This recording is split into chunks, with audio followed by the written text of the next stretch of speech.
कुछ मुलाकातें बस वक्त गुजारने के लिए होती हैं, लेकिन कुछ मुलाकातें वक्त को हमेशा के लिए बदल देती हैं। आज हम एक ऐसी ही मुलाकात की कहानी में उतरने वाले हैं। ये सिर्फ दो लोगों के मिलने की कहानी नहीं है, बल्कि ये वो पल है जहां भक्ति को अपना चेहरा मिला और सेवा को आप कह सकते हैं अपना मकसद। हम बात कर रहे हैं श्री राम और हनुमान की पहली मुलाकात की, और हमारे पास the eternal union where devotion meets divinity नाम के एक स्रोत से कुछ कमाल के हिस्से हैं। बिल्कुल, और इसे किसी पौराणिक कथा की तरह देखने के बजाय एक बहुत ही दिलचस्प मनोवैज्ञानिक और रणनीतिक घटना की तरह देखना चाहिए। अच्छा। हाँ, ये दो ताकतों का संगम था।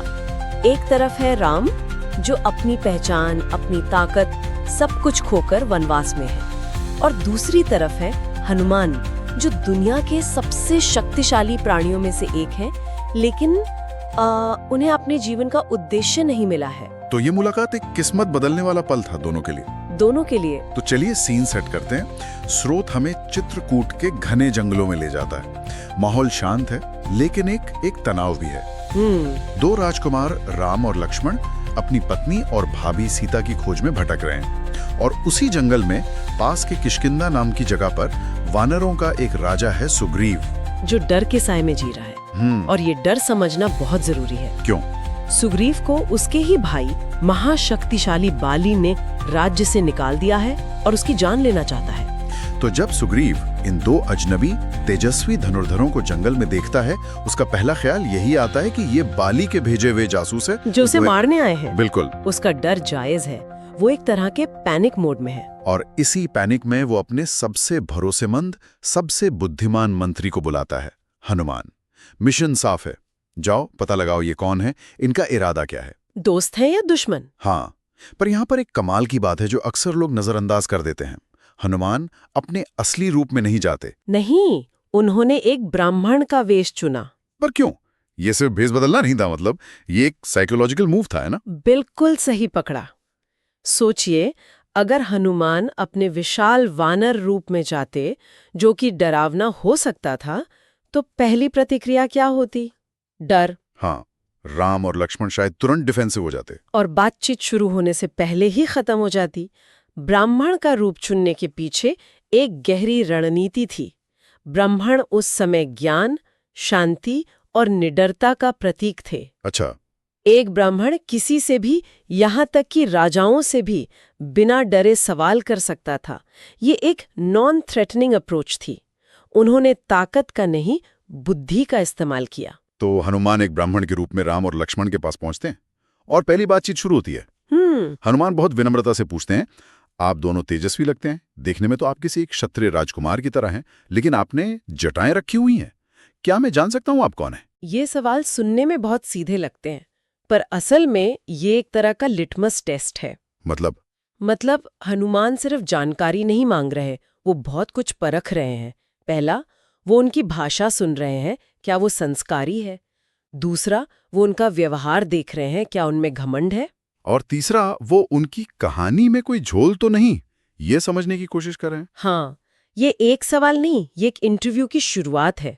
और राम का जवाब, स्रोत बताता है कि उनके चेहरे पर कोई शिकन नहीं, कोई घबराहट नहीं, बस एक शांत मुस्कान थी। और उन्होंने बहुत सीधे शब्दों में जवाब दिया। हाँ, उन्होंने कहा, हम अयोध्या के राजा दशरथ के पुत्र हैं, मेरा नाम राम है और ये मेरे छोटे भाई लक्ष्मण हैं। हम वन में आए हैं और यहाँ हमारी पत्नी सीता का किसी ने हरण कर लिया है, हम बस उन्हीं को खोज रहे हैं। अब रुकिए, ये जवाब सुनने में तो बहुत सीधा लगता है ना? हाँ। इसमें ऐसा क्या खास था कि हनुमान इतने प्रभावित हो गए? हाँ, यही मैं भी सोच रहा था। यहाँ 3 बातें हैं जो इस जवाब को असाधारण बनाती हैं। पहली, पूरी पारदर्शिता, कोई लाग लपेट नहीं, उन्होंने अपनी पूरी स्थिति साफ साफ बता दी, जिसमें उनकी कमजोरी भी शामिल थी, क्योंकि पत्नी का हरण हो गया है। उन्होंने अपनी वल्नरेबिलिटी दिखाने में कोई झिझक नहीं दिखाई। बिल्कुल। दूसरी बात, कोई अहंकार नहीं, उन्होंने ये नहीं कहा तुम जानते नहीं हम कौन हैं, हम अयोध्या के राजकुमार हैं। नहीं, उन्होंने अपनी पहचान अपने पिता से और अपने कर्तव्य से बताई। और तीसरी और सबसे जरूरी बात, उन्होंने सवाल का जवाब सवाल से नहीं दिया। उन्होंने ये नहीं पूछा पहले तुम बताओ तुम कौन हो, उन्होंने पहले विश्वास दिखाया। वाह, हनुमान गए थे परीक्षा लेने, लेकिन असल में राम के इस जवाब ने हनुमान को ही परख लिया। एक तरह से। हाँ। लेकिन यहाँ कहानी में एक और दिलचस्प मोड़ आता है। सिर्फ हनुमान ही राम को नहीं समझ रहे थे, राम भी हनुमान के असली स्वरूप को पहचान रहे थे। जैसे ही हनुमान ने बात खत्म की, राम लक्ष्मण की तरफ मुड़कर धीरे से कहते हैं, लक्ष्मण, ये कोई साधारण ब्राह्मण नहीं है। जिस तरह से इन्होंने अपनी बात रखी है, ऐसा लगता है जैसे इन्होंने सारे वेदों का अध्ययन किया हो। इनकी भाषा में एक भी गलती नहीं, इनके चेहरे पर, आंखों में, भावों में कहीं कोई खोट नहीं। ये इस मुलाकात का सबसे जादुई पल है। इसे पारस्परिक पहचान या म्यूचुअल रिकग्निशन कहते हैं। अच्छा। यहाँ सिर्फ भक्त अपने भगवान को नहीं खोज रहा, भगवान भी अपने भक्त को पहचान रहे हैं। राम का ये कहना कि इनके शब्दों में वेद है, इसका मतलब सिर्फ किताबी ज्ञान नहीं है। तो क्या मतलब है? इसका मतलब है कि इनकी बातों में सच्चाई, गहराई और एक पवित्रता है, और वाणी में संयम है। इसका मतलब है कि ये जो भी बोल रहे हैं बहुत सोच समझ के नपातुला बोल रहे हैं। एक मिनट, ये बात मुझे थोड़ी और समझनी है।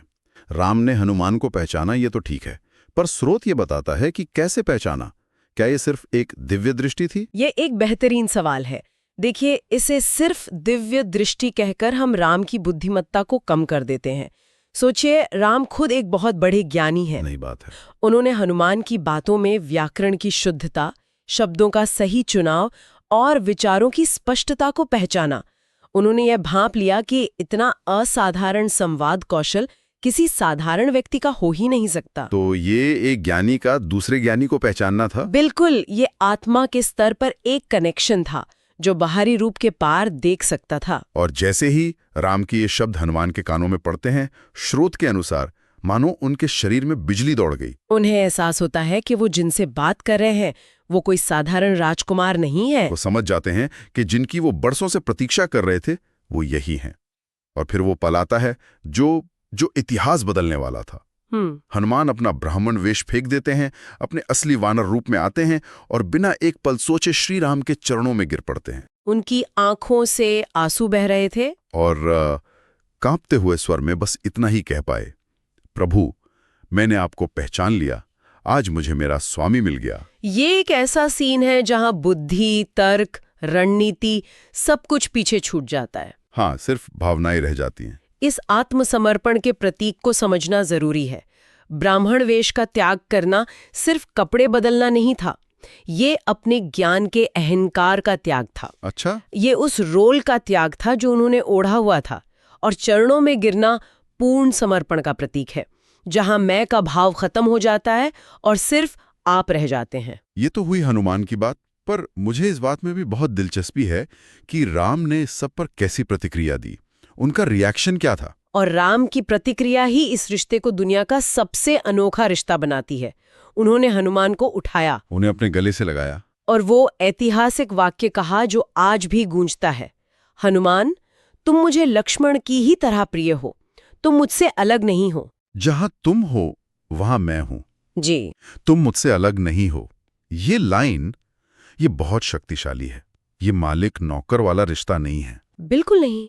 ये अद्वैत का संदेश है, यानी नॉन ड्युअलिटी का सिद्धांत, जहां भक्त और भगवान के बीच कोई दूरी नहीं रहती। कोई दूरी नहीं। राम ने हनुमान को अपना दास या कर्मचारी नहीं बनाया, उन्होंने हनुमान को अपना ही एक हिस्सा, अपना ही विस्तार बताया। इसी एक वाक्य ने एक मंत्री को भगवान का सबसे बड़ा भक्त बना दिया। और यहीं से भक्ति के उस स्वरूप का जन्म होता है जिसे हम आज जानते हैं। चलिए उस पल की बात करते हैं जहां भक्ति को असल में परिभाषित किया गया। जब इतना बड़ा मिलन हुआ तो जाहिर है राम ने हनुमान से कहा होगा कि कुछ मांगो। ये एक तरह का ब्लैंक चेक था। हाँ, बिल्कुल।